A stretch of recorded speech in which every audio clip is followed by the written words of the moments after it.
बिस्मिल्लाहिर्रहमानिर्रहीम। अजीज़ तलबा, आज के इस लेक्चर में हमने पढ़ना है कि एक सेंटेंस क्या होता है। जबकि इससे पहले लेक्चर में हम पढ़ चुके हैं कि फ्रेज़ क्या है और साथ ही हम उसकी टाइप्स को भी डिस्कस कर चुके हैं। उसके बाद हम एक क्लास क्या होती है उसको भी हम पढ़ चुके हैं और साथ ही उसकी टाइप्स को भी डिस्कस कर चुके हैं।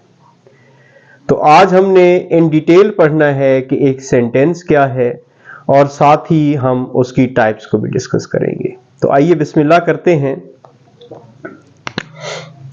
सबसे पहले जब हम बात करेंगे एक सेंटेंस की तो हम उसकी डेफिनेशन को कवर करेंगे।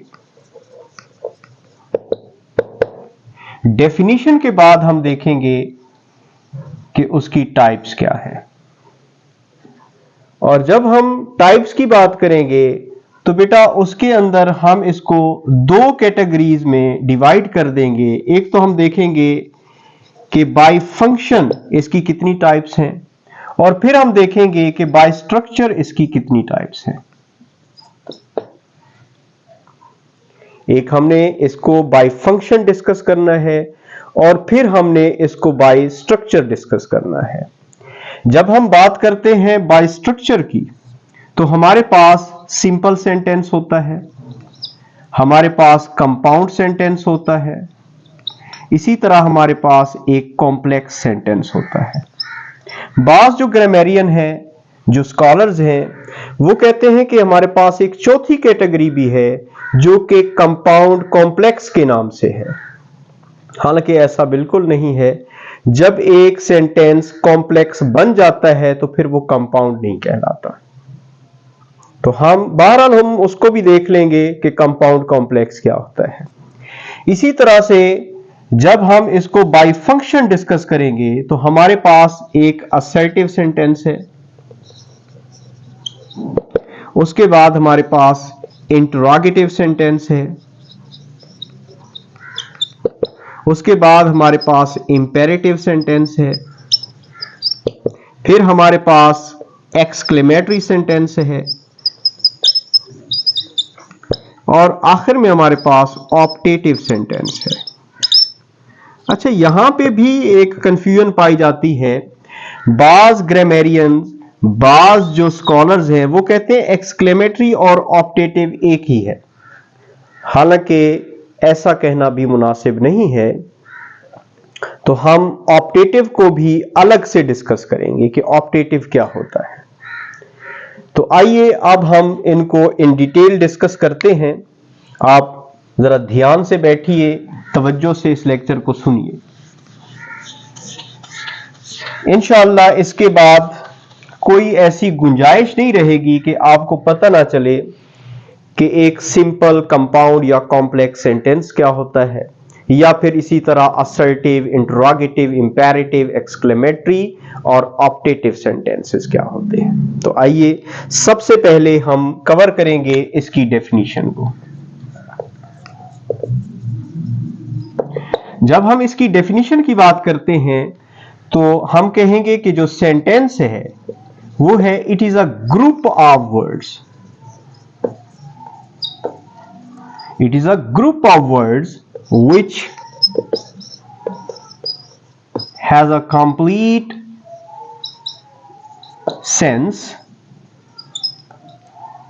and a grammatical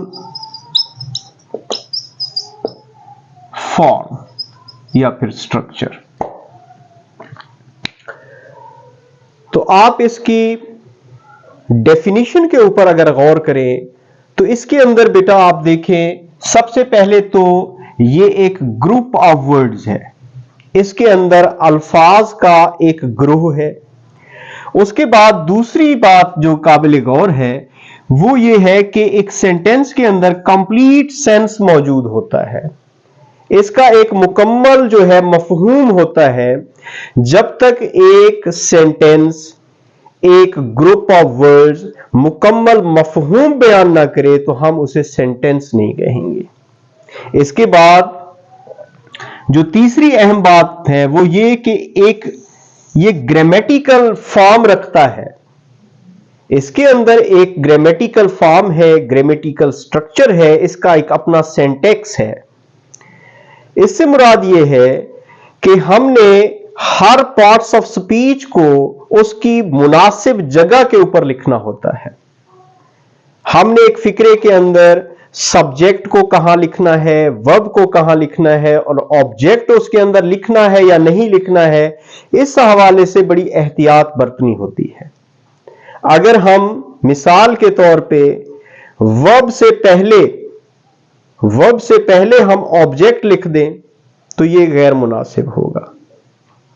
तो इसी तरह अगर एक फिक्रे की ग्रामेटिकल फॉर्म नहीं होगी तो वो भी सेंटेंस नहीं कहलाएगा। अगर उसकी एक कंप्लीट सेंस नहीं है तो वो भी एक सेंटेंस नहीं कहलाएगा। आइए इसको जरा इन डिटेल देख लेते हैं।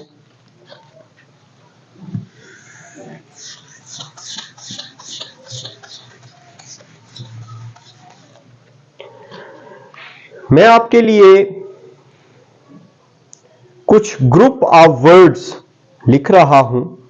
आप जरा इन ग्रुप्स ऑफ वर्ड्स को ध्यान से देखिए, बड़े तवज्जो से देखिए और फिर समझने की कोशिश करते हैं कि आया वो ग्रुप्स ऑफ वर्ड्स सेंटेंसेस कहलाएंगे या नहीं कहलाएंगे। देखिए,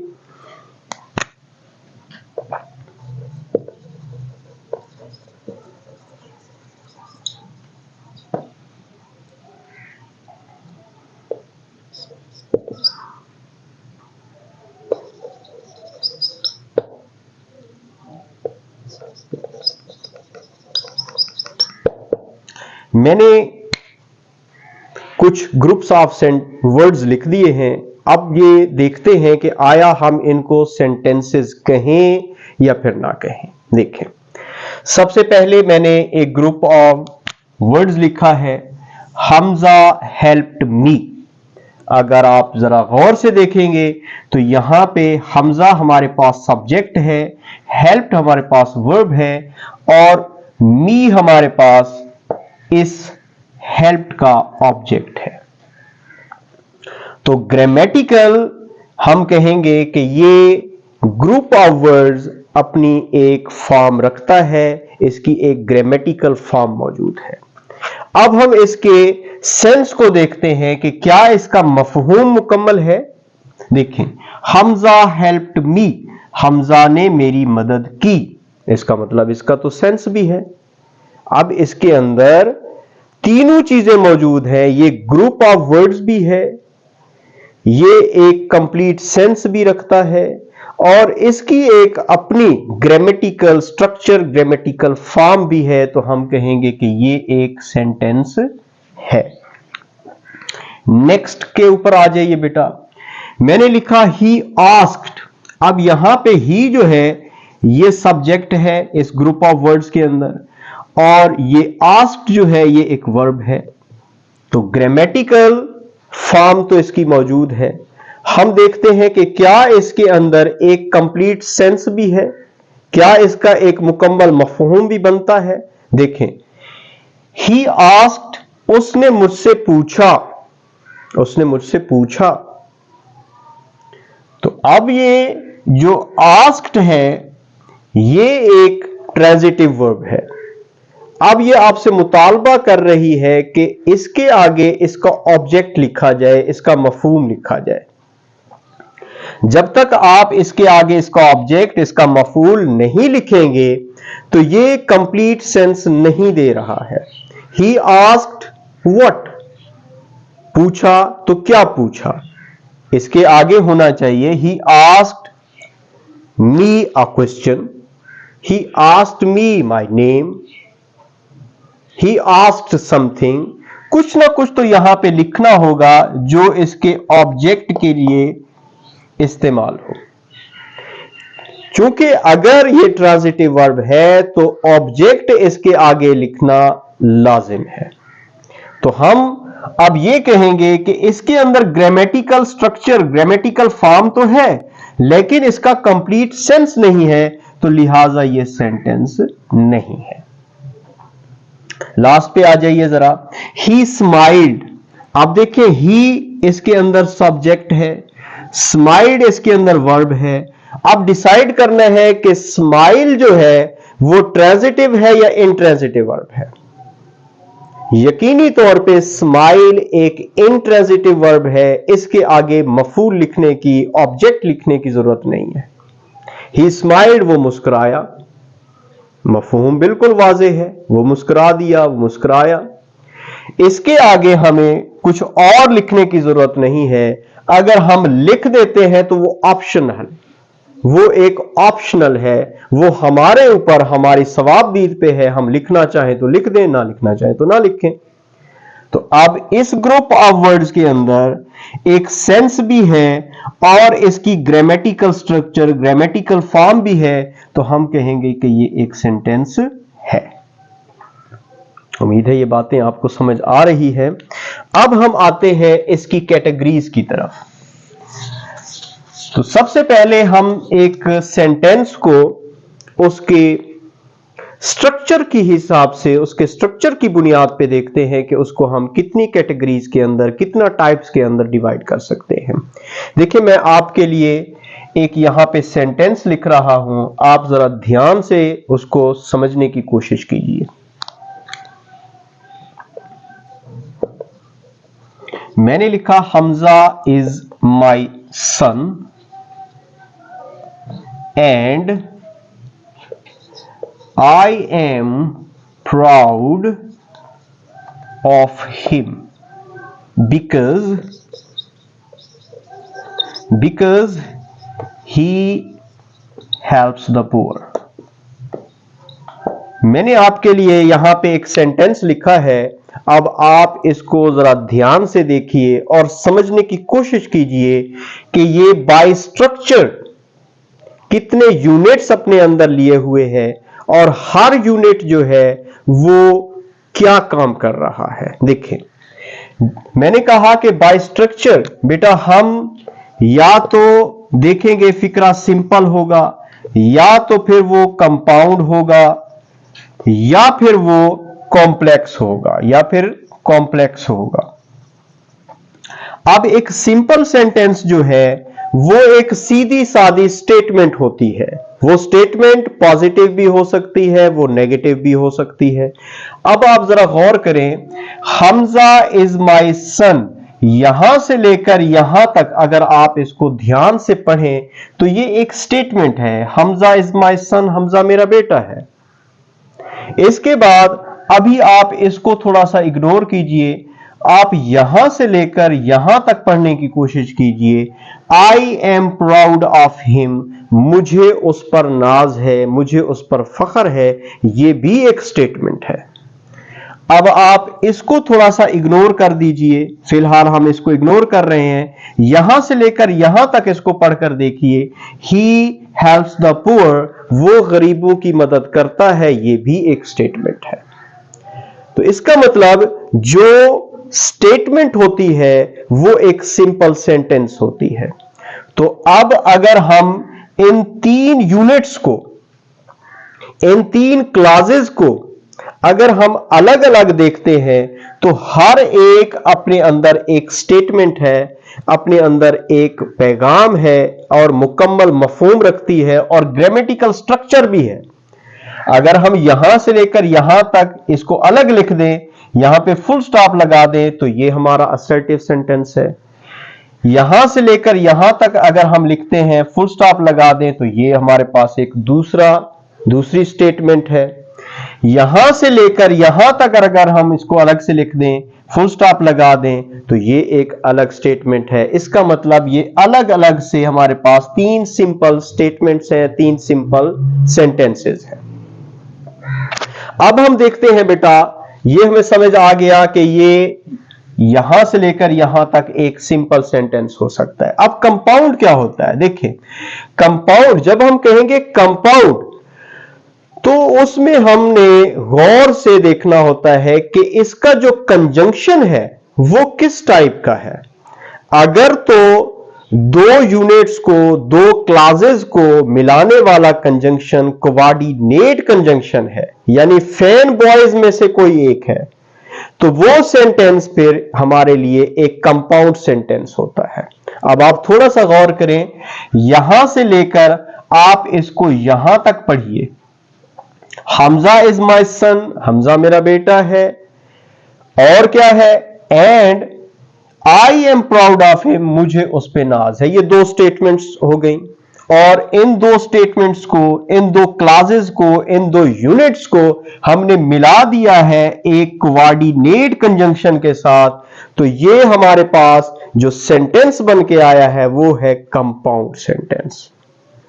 अगर हम इस कोऑर्डिनेट कंजंक्शन की जगह कोई और कंजंक्शन लिखते हैं जो कि फैन बॉयज में से ना हो, तो वो हमारे पास जो सेंटेंस बनेगा वो बनेगा कॉम्प्लेक्स सेंटेंस। अब इसकी मिसाल आप देखिए।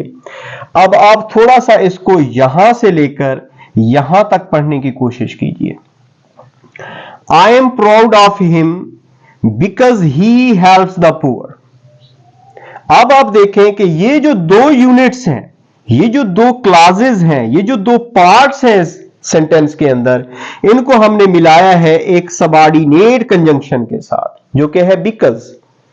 अब अगर इन दो यूनिट्स को, इन दो पार्ट्स को, दो क्लासेस को हमने सबऑर्डिनेट कंजंक्शन के साथ मिलाया है, तो ये हमारे पास सेंटेंस बनेगा एक कॉम्प्लेक्स सेंटेंस।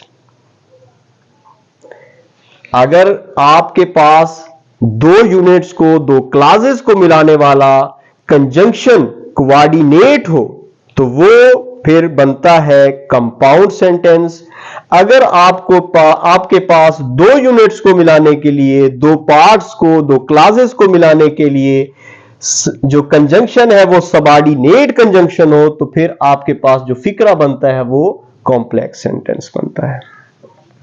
अब यहां से लेकर यहां तक ये जो हमारे पास सेंटेंस है ये एक कंपाउंड सेंटेंस है। और फिर अगर हम देखें यहां से लेकर, फिर यहां से लेकर यहां तक, ये जो हमारे पास एक सेंटेंस बनेगा ये कॉम्प्लेक्स सेंटेंस बनेगा। और टोटल अब यहां से लेकर यहां तक ये जो हमारे पास सेंटेंस होगा ये एक कॉम्प्लेक्स सेंटेंस होगा। लेकिन बाज ग्रामेरियंस के नजदीक, बाज स्कॉलर्स के नजदीक ये एक कंपाउंड कॉम्प्लेक्स भी है, क्योंकि इसके अंदर कंपाउंड भी है, इसके अंदर कॉम्प्लेक्स भी है, तो हम कहेंगे कि ये कंपाउंड कॉम्प्लेक्स सेंटेंस भी है। हालांकि इसको सिर्फ कॉम्प्लेक्स कह देना काफी होता है। उम्मीद है ये सेंटेंस बाय स्ट्रक्चर आपको समझ आया होगा। अब हम देखते हैं कि सेंटेंस बाय फंक्शन क्या होता है और उसको कितनी कैटेगरीज में, कितनी टाइप्स में हम तकसीम कर सकते हैं। तो आइए बिस्मिल्लाह करते हैं।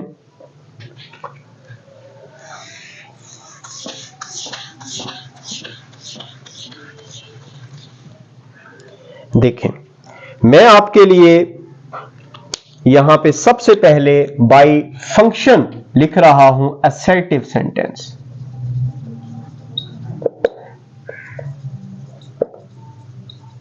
एक असर्टिव सेंटेंस जो है वो बुनियादी तौर पे एक स्टेटमेंट होती है। ये आपने ज़हन में रखना है कि ये एक स्टेटमेंट है, ये एक बयान है, ये एक पैगाम है जो कि नेगेटिव भी हो सकता है, पॉजिटिव भी हो सकता है। एक बात आपने ज़हन में रखनी है कि किसी सेंटेंस के अंदर नेगेटिव या पॉजिटिविटी जो है, नेगेटिविटी या पॉजिटिविटी, ये उसकी पोलैरिटी है, ये उसकी टाइप नहीं है। अब मैं आपके सामने लिख रहा हूं मिसाल के तौर पर, आई एम अ टीचर, मैं एक उस्ताद हूं। या फिर अगर मैं लिख दूं I am not a teacher, मैं एक उस्ताद नहीं हूं, जो कि बात भी ठीक है, मैं अभी तक एक तालिब इल्म उस्ताद तो हूं ही नहीं। तो ये दोनों एक असर्टिव सेंटेंसेस है। ये भी असर्टिव सेंटेंस है, ये भी असर्टिव सेंटेंस है। हां, अगर हम पोलैरिटी के हिसाब से देखें तो ये उसके अंदर पॉजिटिव है और ये नेगेटिव है। मैं फिर आपको कहूंगा कि बेटा किसी सेंटेंस का नेगेटिव या पॉजिटिव होना ये उस सेंटेंस की पोलैरिटी तो है, ये उसकी टाइप नहीं है। यहां पे काफी सारे बच्चे कंफ्यूज हो जाते हैं जब हमसे पूछा जाता है, मिसाल के तौर पे ये सेंटेंस अगर मैं ले लेता हूं और नीचे मैं ऑप्शन देता हूं कि जनाब ये क्या असर्टिव है, क्या ये इंपेरेटिव है, क्या ये एक्सक्लेमेटरी है, या फिर ये नेगेटिव है, ये क्या है, तो अक्सर बच्चे कहेंगे कि जनाब ये नेगेटिव सेंटेंस है। बेटा ये रॉन्ग होगा। आपको स्कूल लेवल तक बेशक ये पढ़ा दिया जाए कि ये नेगेटिव हो गया है तो नेगेटिव सेंटेंस बन गया, नहीं, ऐसा नहीं होता है। नेगेटिव होना इसकी पोलैरिटी तो है, इसकी टाइप नहीं है। टाइप जब पूछेंगे तो हम कहेंगे जनाब ये एक असर्टिव सेंटेंस है।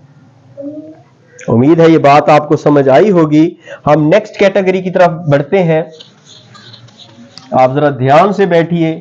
एक बात मैं फिर कहता चलूं कि बेटा कुछ भी सीख लो, कभी उसके ऊपर गुरूर मत किया करो। गुरूर, तकब्बुर, ये इंसान की बर्बादी की बुनियाद है। आजी अपने अंदर लाएं बेटा, इज्जो इनकसारी, और हमेशा सीखने वाले बने। हम भी अभी तक सीखते हैं। कोई ये नहीं कह सकता कि मैं एक परफेक्ट टीचर हूं जनाब। मैं तो कहता हूं हमें टीचर कहना ही नहीं चाहिए। हमें टीचर है ही नहीं बेटा। हम स्टूडेंट्स हैं और मरते दम तक हम सीखते हैं, हम स्टूडेंट्स ही रहेंगे। ये बातें आपने ज़हन में रखनी है बेटा। आप कभी भी जो कुछ सीखे उस पर कभी अतराए नहीं, उस पर नाज, उस पर घमंड मत कीजिए। आइए नेक्स्ट कैटेगरी की तरफ बढ़ते हैं। हमारे पास नेक्स्ट कैटेगरी है interrogative. Interrogative sentence. Interrogative basically बेटा एक क्वेश्चन होता है। ये एक क्वेश्चन है। हम किसी से कोई मालूमात हासिल करने के लिए जब कोई सवाल करते हैं तो वो सवाल अगर हम एक सेंटेंस की सूरत पूछें, एक सेंटेंस उसमें से हम कहें कि ये सेंटेंस क्या है, तो वो एक इंटरोगेटिव सेंटेंस होता है। वो एक सवालिया फिक्रा होता है, सवालिया जुमला होता है। और सवालिया जुमले के आखिर में सवालिया निशान लगाना भी लाजिम होता है। मिसाल के तौर पे मैं कहूं आर यू अ स्टूडेंट, क्या आप एक तालिब इल्म हैं, तो ये हमारे पास एक इंटरोगेटिव सेंटेंस है। और इसको आखिर में देखें, हमने क्वेश्चन मार्क लगा दिया है। अब इंटरोगेटिव सेंटेंस के अंदर बेटा आप देखें कि इसके अंदर जो यहां पे लिखी हुई वर्ब होती है या फिर जो हेल्पिंग वर्ब होती है वो हमेशा बाहर आ जाती है, यानी इनका कन्वर्जन होता है। सब्जेक्ट वर्ब का कन्वर्जन जो है वो बेसिकली एक क्वेश्चन बनाता है। यही पहचान है कि इसके अंदर एक कन्वर्जन हो जाएगी, जो वर्ब है वो सब्जेक्ट से पहले आ जाएगी और आखिर में क्वेश्चन मार्क लगवा देगी। तो ये हमारे पास इंटरोगेटिव सेंटेंस हो गया। इसके बाद हम देखते हैं बेटा हमारे पास तीसरी कैटेगरी है इंपेरेटिव सेंटेंस की। हमारे पास जो इंपेरेटिव सेंटेंस होता है बेसिकली ये इंस्ट्रक्शन होती है बेटा। ये हमारे पास इंस्ट्रक्शन होती है। इंस्ट्रक्शन जो है वो हमारे पास ऑर्डर की सूरत में भी हो सकती है, वो हमारे पास एक रिक्वेस्ट की सूरत भी हो सकती है, वो हमारे पास एक एडवाइस की सूरत भी हो सकती है। अब हमें कैसे पता चलेगा कि जनाब ये इंपेरेटिव सेंटेंस है? इसकी सबसे आसान जो पहचान है वो ये है कि फिक्रे का आगाज हमेशा फेल की पहली फॉर्म से होगा। मिसाल के तौर पे हेल्प मी। अब आप देखें कि मैंने इस फिक्रे को पहली फॉर्म से शुरू किया है, हेल्प मी। अच्छा, ऐसे फिक्रात में जो सिंगल वर्ब होती है अगर वो भी लिख दी जाए तो बेटा वो भी कंप्लीट सेंटेंस होती है। मिसाल के तौर पे मैं कहता हूं गो। अब आप ये कहेंगे कि सर ये तो ग्रुप ऑफ वर्ड्स नहीं है। बेटा इसके अंदर जो यू होता है वो अंडरस्टूड सब्जेक्ट होता है, उसको लिखने की जरूरत नहीं होती है। यह आपने ज़हन में रखना है। अब ये जो इंपेरेटिव है मैंने कहा कि बेटा ये एक ऑर्डर हो सकता है, ये एक रिक्वेस्ट हो सकती है, ये एक एडवाइस भी हो सकती है। उम्मीद है ये बात आपको समझ आई है। अब हम नेक्स्ट कैटेगरी की तरफ बढ़ते हैं। हमारी नेक्स्ट टाइप होगी एक्सक्लेमेटरी सेंटेंस।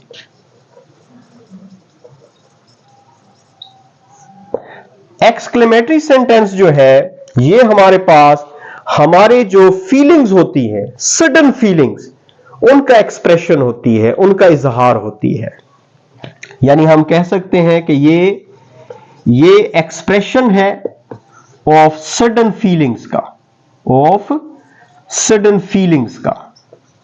जो हमारी सडन फीलिंग्स होती हैं ये उनका एक्सप्रेशन है। मिसाल के तौर पर आपके पास इस तरह के अल्फाज होते हैं, हुर्रा, अलास, ब्रावो, आह, ये वाओ, इस तरह के अल्फाज, ये हमारी सडन फीलिंग्स होती हैं। तो ऐसे फिक्रे को लिखने के लिए हम ऐसे अल्फाज लिख देते हैं जैसे कि हुर्रा और साइन ऑफ एक्सक्लेमेशन लगाते हैं, hurrah, we have won the match, जनाब वाह वाह हमने मैच जीत लिया है। लेकिन एक बात का ख्याल रखना है बेटा कि ये जो हमारे पास अल्फाज हैं जो हमारी सडन फीलिंग्स को जाहिर करें, उनके फौरन बाद साइन ऑफ एक्सक्लेमेशन लगाया जाता है और आखिर में फुल स्टॉप लगा देते हैं। लेकिन कुछ फिक्रात ऐसे भी हैं जिनको हम हाउ या व्हाट से शुरू करते हैं, तो उनकी पहचान क्या होगी? उनके आखिर में सवालिया निशान की बजाय हम क्या लिखेंगे? Sign of exclamation. जैसे मिसाल के तौर पे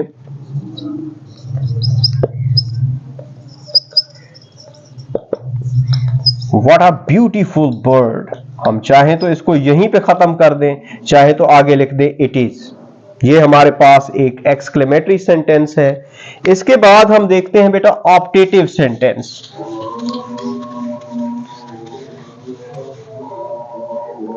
अजान हो रही है, मैं इसको थोड़ा सा मैं चाहूंगा कि हम इसको सुन लें।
तो बेटा हम पढ़ रहे थे अपनी लास्ट टाइप को जो कि है ऑप्टेटिव। Optative sentence. बेटा ऑप्टेटिव सेंटेंस के अंदर बुनियादी तौर पे हम इजहार करते हैं अपनी विशेस का, ब्लेसिंग्स का और बाज़ औक़ात जो है कर्सेस का, ग्रीटिंग्स का। इनका इजहार करने के लिए जो हमारे पास सेंटेंस होता है उसे हम कहते हैं ऑप्टेटिव सेंटेंस। इसके आखिर में भी साइन ऑफ एक्सक्लेमेशन लगाया जाता है। मिसाल के तौर पे हम कहेंगे मे ही